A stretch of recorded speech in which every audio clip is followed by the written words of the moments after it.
السلام علیکم محترم ناظرین، آپ نے جنات کے بارے میں بہت ساری باتیں سنی ہوں گی۔ جنات ہوتے ہیں، کوئی بھی شک نہیں۔ ایک مسلمان ہونے کے ناطے ہم اس بات پر شک نہیں کر سکتے۔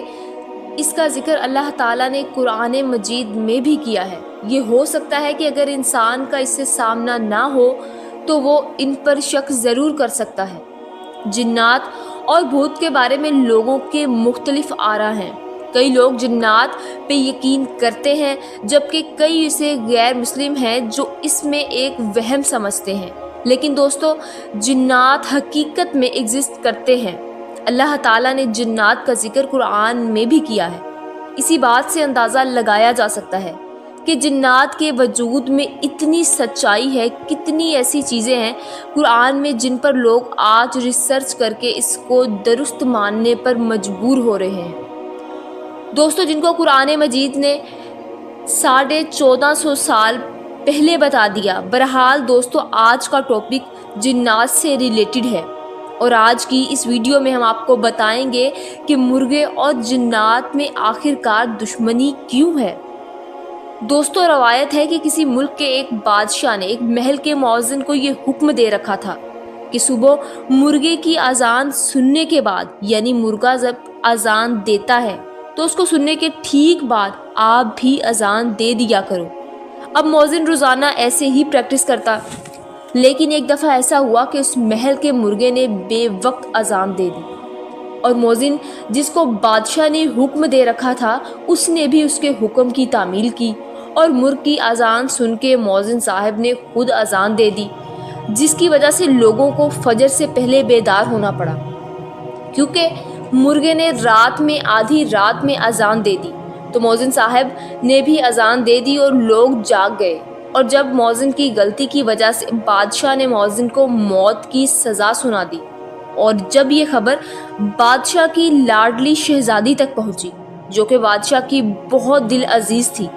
تو اس نے بادشاہ سلامت کو ایک لیٹر لکھا، اور اس لیٹر میں یہ لکھا کہ سزا کا حقدار تو مرغا ہے، اذان دینے والا سزا کا حقدار کیسے ہوا؟ اور دوستو، کئی بار یہ بات بھی دیکھی گئی ہے کہ مرغا بے وقت اذان دے دیتا ہے، اور پھر کیا ہم اس بات پر بھروسہ کر سکتے ہیں؟ تو آج کی اس ویڈیو میں ہم اسلامی پوائنٹ آف ویو اور رسول نبی کریم صلی اللہ علیہ وآلہ وسلم کی احادیث مبارکہ سے یہ جاننے کی کوشش کریں گے کہ آخر مرغ کی اذان دینے میں کیا کیا حکمتیں پوشیدہ ہیں۔ دوستو، ایک مرتبہ حضرت علی کرم اللہ وجہ الکریم سے ایک شخص نے پوچھا کہ یا علی، ہمیں ایک بات سمجھا دیجئے کہ آخر مرغا اونچی آواز میں اذان یا بانگ کیوں دیتا ہے؟ جو مرغ بانگ دیتا ہے اس کے متعلق اس شخص نے حضرت علی کرم اللہ وجہ الکریم سے سوال کیا، اور یہ سن کر حضرت علی کرم اللہ وجہ الکریم نے فرمایا، اے شخص، تو خوب جان لو، یہ کائنات اور اس میں قائم کی یہ زمین، ہم انسان ان کی پیدائش سے لاکھوں سال پہلے کی آباد ہیں۔ اس زمین پر اس وقت انسانوں سے پہلے جنات کی حکومت ہوتی،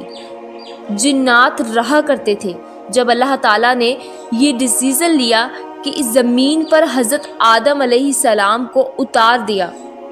تو اس وقت جو جنات اس زمین پر رہتے تھے، ان تمام جنات کو آرڈر پاس کر دیا گیا کہ اب تم صرف رات تک محدود رہو گے،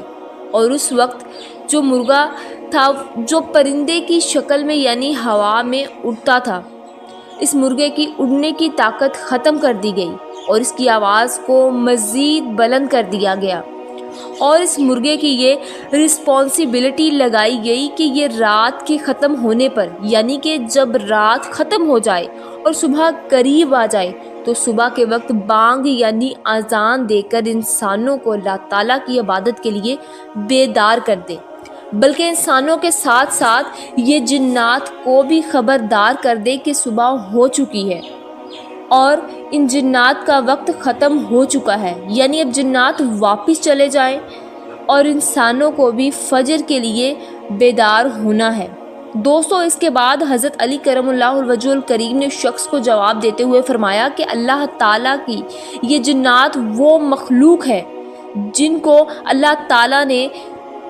مرغ ہے یہ وہ مخلوق ہے جس کو اللہ تعالیٰ نے فرشتوں اور جنات کو لائیو اپنی آنکھوں کے سامنے دیکھنے کی صلاحیت سے نوازا ہے۔ یعنی جو مرغ ہوتا ہے وہ جنات اور فرشتوں کو دیکھ سکتا، جبکہ اس کی آواز میں اللہ تعالیٰ نے اتنا رعب، دبدبا اور اتنا اثر رکھا ہے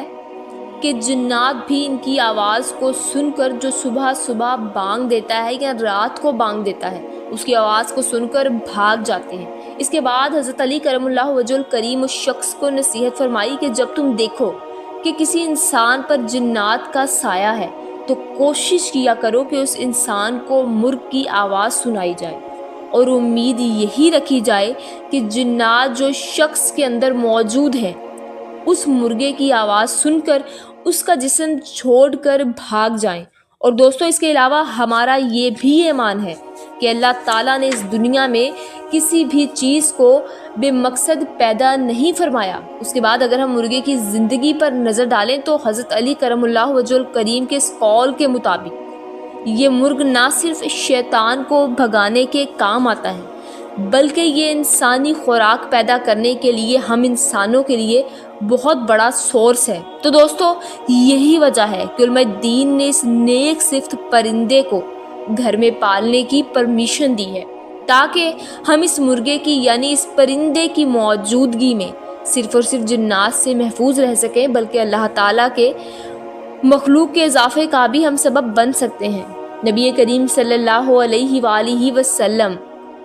کی حدیث مبارکہ سے بھی مرغے کی اہمیت صاف صاف واضح ہوتی ہے۔ مثال کے طور پر نبی کریم صلی اللہ علیہ وآلہ وسلم نے ارشاد فرمایا، جب بھی مرغے کی بانگ یعنی آذان سنو تو اللہ تعالیٰ سے اس کے فضل کا سوال کیا کرو، کیونکہ مرغا فرشتوں کو دیکھ کر ہی بانگ دیتا ہے۔ اس کے بعد آپ صلی اللہ علیہ وآلہ وسلم نے فرمایا کہ جب گدھے کی آواز سنو تو اللہ تعالیٰ کی پناہ مانگو، کیونکہ وہ شیاطین کو دیکھ کر، شیطانی قوتوں کو دیکھ کر ہی